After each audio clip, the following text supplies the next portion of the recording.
say almost normal market from where we were in that craziness of a year or two ago. Let's talk about going into the process of buying a home now. You know, a couple years ago, people were just going in with no conditions. They wanted, you know, no inspections, no this. They were trying to make their deal rise above maybe the dozen others. That's not the case anymore, right? We're going back to home inspections. We're going back to conditions. Is that a smart thing? Well, to be honest, it actually depends. Okay, so it depends on the process. We are still seeing a couple of multiple offers on homes that are sought after, right? Probably like a townhome, a brand new townhome, that kind of thing that's only like 2-3 years old.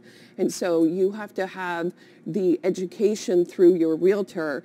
Do we need a building inspection? Possibly, as a seller, you are offering a pre-building inspection to mitigate the fact that for the time frame, because the average time frame for a building inspection and finance is about 5 business days. Mm-hmm. And so some sellers are offering their building inspection in order to mitigate that and get the process done, you know, specifically done faster. Right. Now, some people would say that's the seller's inspection, it's not ours. Mm-hmm. Yet that's the seller's choice, because at the end of the day, the seller is in control of the conversation rather than the buyer.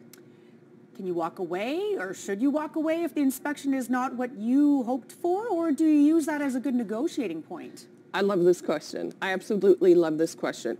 So a building inspection is there to identify any major problems that you did not see. Okay. So if you go into inspection and you find a crack in the foundation, which by the way is not a big deal, they're easily fixed, and most of us have cracks in the foundation. Mm-hmm.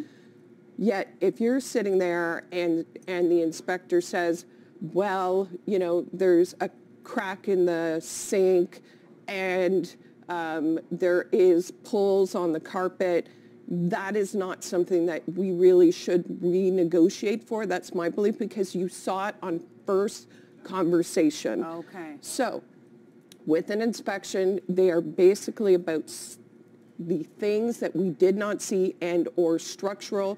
Maybe the furnace needs servicing. Obviously, we can't see that eyesight. Right. Yet, you know, if the carpet needs pulling, that is not something you renegotiate. Okay. Interesting. So it's kind of almost the things you don't see. Yep. And that's where that structural engineer comes in, because they would obviously know how to find those little holes and those issues. And the big holes thing, could be quite literally, or maybe not. And the big thing as well is, please use a licensed inspector. This is not a time where you use mom or dad because they have, you know, construction background. Because if they say, oh, there's something funny here, and they don't have a company to say, here's our letter. Right. You can't really, they're like, no, nothing. that's, dad says that, that's not. So you always, if you're going to do an inspection, please use a licensed home inspector. Not something to cheap out on. Nope. No. Okay, Colleen, great conversation. We're going to continue it after this break. If you'd like to reach out and ask any real estate questions of Colleen,